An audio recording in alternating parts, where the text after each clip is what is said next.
Alright, let's see if we can snoop around. So this boat is called Saint Joseph Vaz, another one is called Mother Teresa. What are they full of?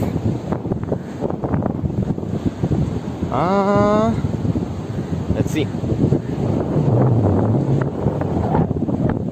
A net and some buoys. What about this one?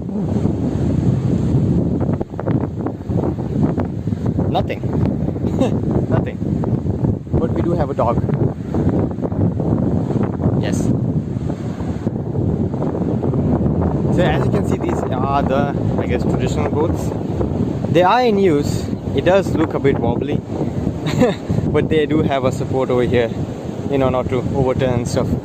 And that's how people over here get the fish. They are trawlers, they're typical trawlers, but you know,